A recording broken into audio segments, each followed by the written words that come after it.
Yo, good day gamers, Aion here, and I've got some exciting news. Aion 2 dropped a surprise dev update video answering some of our most burning questions. Nam-jun, the game's development producer, made a video to respond to players' feedback from the recent focus group test. It's a short video but packed with details, from whether the trailer was real gameplay, concerns around the game's user interface, as well as what features are still in development. NCSoft also announced when the next Aion 2 livestream will be, as well as what we can expect from their live broadcast. Now, without any further ado, let's break down what was said and why it matters.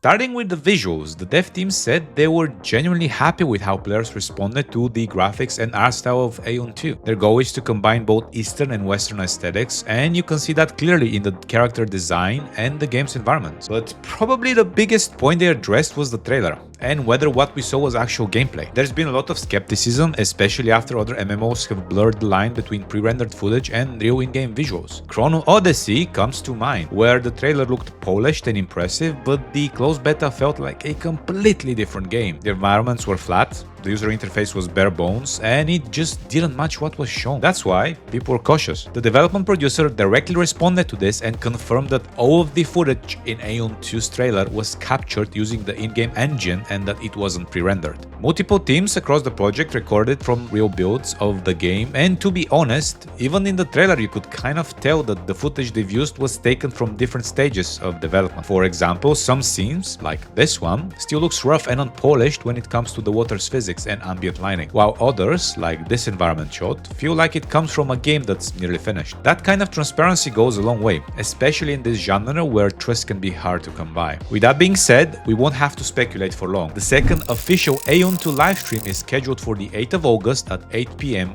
Korean Standard Time. It will be broadcasted on the official Aion 2 YouTube channel, and I'll make sure to leave a link to it in the description below. During the live stream, they're planning to do a live demonstration of the character customization system. So, instead of edited snippets, we'll be seeing it happen in real time, which should give us a clearer idea of how deep and flexible the character customization is going to be. NCSoft are also planning to show the in-game user interface, which has been kept under wraps until now. During the focus group test, one of the big complaints from players was that the UI felt too much like a mobile game. So, now that they're ready to reveal it publicly, I'm hoping that means the devs have already addressed some of that feedback, and that what we'll see is a more refined PC-friendly version that helps ease those concerns. And now for the most exciting part, they'll be revealing actual gameplay, including a run through Fire Temple, one of Aion 2's PvE dungeons. This will be our first real look at how the combat actually plays out and what some of the dungeon mechanics are like, something the trailers haven't really shown us so far. They also mentioned there will be exclusive content revealed during the stream, although they haven't specified what that will be. Something that stood out was the confirmation that rifts are returning. If you've played the original Aion, you'll remember that as one of the game's unique features,